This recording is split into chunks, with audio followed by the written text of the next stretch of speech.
कमलनगर तालुके में गणेशोत्सव के मद्देनजर आज एक प्रेस मीट आयोजित की गई, जिसमें उत्सव के दौरान शांति बनाए रखते हुए उत्सव को मनाने की सलाह दी गई। इस सभा में तहसीलदार, पीएसआई सहित अन्य लोग उपस्थित रहे। विशेष संवाददाता की रिपोर्ट। देश विदेश और स्थानीय समाचारों के लिए चैनल को लाइक और सब्सक्राइब जरूर करें।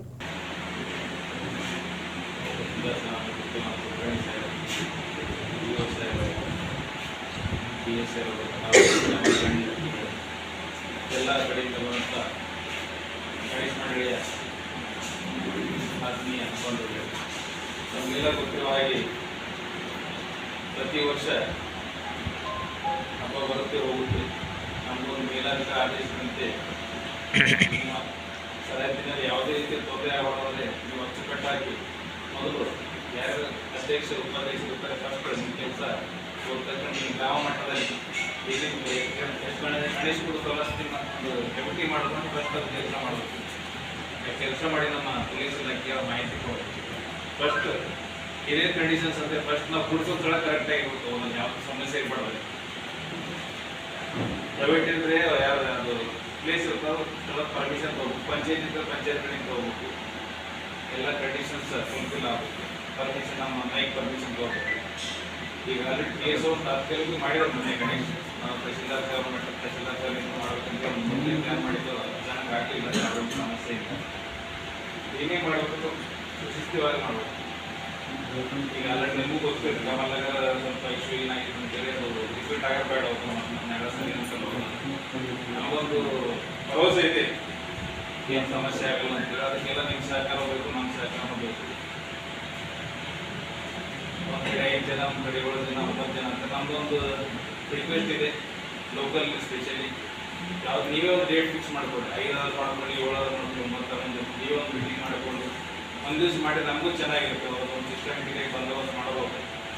ನಮ್ಮ ಕಡೆ ಒಂದು ಸಲಹೆ ಇದೆ, ಚೆನ್ನಾಗಿ ಮಾಡಿ ನಮಗೊಂದು ಈಸಿಯಾಗಿ ಆಗುತ್ತೆ, ನಿಮಗೂ ಈಸಿ ಆಗುತ್ತೆ. ಏನಪ್ಪ ಶಾಂತಿ ಸಭೆ ಅಂತಂದ್ರೆ ಇದರಲ್ಲಿ 2 ಆಸ್ಪೆಕ್ಟ್ ಇರ್ತಾವೆ. ಈಗ ಮೊದಲನೇದಾಗಿ ಯಾವುದೇ ಕೋಮು ಆಗಲಿ ಜಾತಿ ನಡುವೆ ಯಾವುದೇ ಇದರಲ್ಲಿ ಆಗಬಾರ್ದು ಉದ್ದೇಶ ನಮಗೆ ಇರುತ್ತೆ. ಅವ್ರ ಸೌಹಾರ್ದತೆ ಕಾಪಾಡ್ಕೊಂಡು ಹೋಗ್ಲಿಕ್ಕೆ ತಮಗೆ ತಿಳಿಸ್ಬೇಕು, ತಮಗೆ ಮನವಿ ಮಾಡಬೇಕು ಅಂತೇಳಿ ತಮಗೆ ಸೂಚನೆ ಕೊಡ್ಬೇಕು ಅಂತೇಳಿ ಕಳಿಸಿದ್ದಾರೆ. ಇನ್ನೊಂದು ಏನದ ಅಂತಂದ್ರೆ ಒಂದು ಜಾಗೃತಿನೂ ಕೊಡ್ಬೇಕು. ನಾವು ಈ ಗಣೇಶ ಮಂಡಳಿದವರಿಗೆ ಏನದಲ್ಲ, ಎಲ್ಲಿ ಪರ್ಮಿಷನ್ ತಗೋಬೇಕು, ಏನೆಲ್ಲ ಮಾಡೋದ ಏನಿಲ್ಲ, ಯಾವ ರೀತಿ ಮಾಡ್ಬೇಕು ಅಂತ ಹೇಳಿ ಎರಡು ಆಸ್ಪೆಕ್ಟ್ ಇದೆ ಇರೋದು.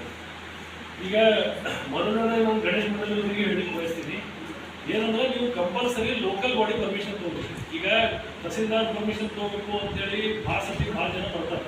ತಹಸೀಲ್ದಾರ್ ಏನಂದ್ರೆ ಅವ್ನಿಗೆ ಕೋವಿಡ್ ಕೋಡ್ ಆಫ್ ಕಂಡಕ್ಟ್ ಇತ್ತು ಅಥವಾ ಸರ್ಕಾರದಿಂದ ಏನಾದರೂ ಸ್ಪೆಷಲ್ ಗೈಡ್ಲೈನ್ಸ್ ಇತ್ತು ಅಂತಂದ್ರೆ ತಹಸೀಲ್ದಾರ್ ಪರ್ಮಿಷನ್ ಅವಶ್ಯಕತೆ ಇತ್ತು. ತಹಸೀಲ್ದಾರ್ ಪರ್ಮಿಷನ್ ಇದಕ್ಕೆ ಅವಶ್ಯಕತೆ ಇದಲ್ಲ. ಆದ್ರೆ ನೀವು ಏನು ನೈಟ್ ಪರ್ಮಿಷನ್ ಪೊಲೀಸ್ ಇಲಾಖೆಯಿಂದ ಕಂಪಲ್ಸರಿ ತಗೋಬೇಕು. ಮತ್ತು ಗ್ರಾಮ ಪಂಚಾಯತ್ ವತಿಯಿಂದ ಏನಂದ್ರೆ ಕಡ್ಡಾಯವಾಗಿ ನೀವು ಪರ್ಮಿಷನ್ ತಗೋಬೇಕು. ಯಾಕಂದ್ರೆ ಲೋಕಲ್ ಬಾಡಿದು ಭಾಳ ಮುಖ್ಯ ಇರ್ತದೆ. ನೀವು ಎಲ್ಲಿ ಮಾಡ್ತಿರ್ತೀರಿ, ಅದರಿಂದ ರಸ್ತೆಗೆ ಏನು ಸಮಸ್ಯೆ ಆಗ್ತದೆ ಅಥವಾ ಏನೇ ನೀವು ಲೋಕಲ್ ಬಾಡಿ ಪರ್ಮಿಷನ್ ಕಂಪಲ್ಸರಿ. ಯಾವುದೇ ಇದು ನೋಡಿ ಬೆಳಕಿನ ವ್ಯವಸ್ಥೆ ತಗೋತೀರಿ, ಅದಕ್ಕೆ ಜೆಸ್ಕಾಂ ಪರ್ಮಿಷನ್ ಬೇಕಾಗ್ತದೆ. ಇವಾಗ ಈ ಥರ ಹಲವಾರು ಬರ್ತಾವೆ. ಆದಷ್ಟು ಏನೋದಲ್ಲ ಯಾರಿಗೆ ತೊಂದರೆ ಆಗಲ್ಲ ಅಂತ ಸಂಚಾರ ಟ್ರಾಫಿಕ್ ಸಂಚಾರ. ಯಾಕಂದ್ರೆ ಪೊಲೀಸ್ ಇಲಾಖೆ ನೋಡಿ ಸಿಬ್ಬಂದಿ ಅವರು ಏನು ಸಾವಿರಾರು ಗಂಟೆ ಇರ್ತಾರೆ ಅಂತಿಲ್ಲ. ಅವ್ರ ಕಷ್ಟ ಅವ್ರಿಗೆ ಇರ್ತದೆ. ಗಣೇಶ ಚತುರ್ಥಿಯಲ್ಲಿ ಏನದ ಒಬ್ಬರಿಗೆ ಭಾಳ ಒಂದೊಂದು ಒಬ್ಬರಿಗೆ ಕೊಡ್ಬೋದು, ಅದಕ್ಕಿಂತ ಹೆಚ್ಚಿಗೆ ಕೊಡೋದು ಕಷ್ಟ ಆಗ್ತದೆ. ಯಾರು ಮಾಡೋದು ಮೇಂಟೈನ್ ಮಾಡೋದು. ಅದ್ರ ಸಲುವಾಗ ಇವೆಲ್ಲ ಇದು ಒಂದು ಸಂಬಂಧಪಟ್ಟವರಿಂದ ಕಡ್ಡಾಯವಾಗಿ ಪರ್ಮಿಷನ್ ತಗೋರಿ. ತಹಸೀಲ್ದಾರ್ ಆಫೀಸಿಗೆ ಮಾಹಿತಿ ಕೊಡ್ರಿ. ನೀವು ಲೋಕಲ್ ಬಾಡಿ ಅಥವಾ ಪೊಲೀಸ್ ಸ್ಟೇಷನ್ಗೆ ಅಪ್ಲಿಕೇಶನ್ ಕೊಡ್ತಿರೋಲ್ಲ, ಅದರ ಒಂದು ಪ್ರತಿ ಕಾಪಿ ಅನ್ನೋದ ತಹಸೀಲ್ದಾರ್ಗೆ ಕೊಡ್ರಿ. ಅಂದ್ರೆ ನಮಗೂ ಏನಿರ್ತದೆ ತಾಲೂಕುಗಳಲ್ಲಿ ಎಲ್ಲಿ ನಡೋದು ಅಂತ ಹೇಳ್ಬಿಟ್ಟು ನಮಗೂ ಮಾಹಿತಿ ಇರ್ಬೇಕಲ್ಲ. ಪರ್ಮಿಷನ್ ಅವಶ್ಯಕತೆ ಇಲ್ಲ ಅಂದ್ರೆ ಬಟ್ ಮಾಹಿತಿ ಕೊಡಬೇಕು ತಹಸೀಲ್ ಆಫೀಸಿಗೆ. ಇದು ಮೊದಲನೇ ಈಗಾಗಲೇ CPS ಮತ್ತು IOS ಹೇಳಿದಂಗೆ ಮೈಕ್ ಪರ್ಮಿಷನ್ DJ-ಗೆ ಸುಪ್ರೀಂ ಕೋರ್ಟ್ ಬ್ಯಾನ್ ಆಗಿದ್ದಲ್ಲ. DJ-ಗೆ ಅವಕಾಶ ಇಲ್ಲ. ಸುಪ್ರೀಂ ಕೋರ್ಟ್ ಜಡ್ಜ್ಮೆಂಟ್ ಆಗಿ 7 ವರ್ಷ ಮ್ಯಾಲೆ ಐತ್ರಿ. ಈಗ DJ-ಗೆ ಸುಪ್ರೀಂ ಕೋರ್ಟಿಂದ